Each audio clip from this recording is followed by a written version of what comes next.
गांव के एक किनारे एक कुशल किसान रहता था जिसका नाम माधव था। वो अपने खेत में पूरे साल मेहनत करता था और दूसरों की तुलना में बहुत अच्छी फसल उगाता था। एक साल गांव में भयानक सूखा पड़ गया।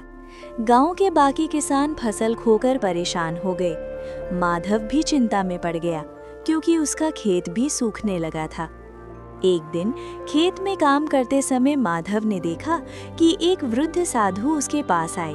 साधु ने कहा, तुम बहुत मेहनती हो, इसलिए तुम्हारे लिए एक उपहार लाया हूँ। साधु ने उसे मुट्ठी भर सुनहरे रंग के बीज दिए और कहा, इन बीजों को सही नियम से बोना, तब तुम्हारे खेत में एक आश्चर्य होगा। माधव ने बताए गए नियमों के अनुसार बीज बो दिए। कुछ ही दिनों में एक अद्भुत घटना घटी। उसके खेत में सुनहरी रोशनी फैल गई और सूखी जमीन एक ही रात में हरी भरी हो गई। वहां से एक अजीब तरह की फसल उगने लगी जो बिना एक बूंद पानी के भी बढ़ सकती थी।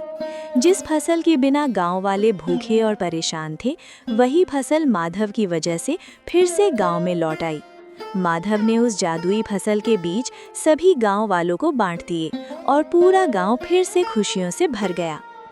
अगर इंसान मेहनत और ईमानदारी के साथ आगे बढ़ता है तो किस्मत भी उसका साथ देती है। ऐसी ही मज़ेदार कहानियाँ पाने के लिए इस चैनल को ज़रूर सब्सक्राइब करें और बेल आइकन दबाएं।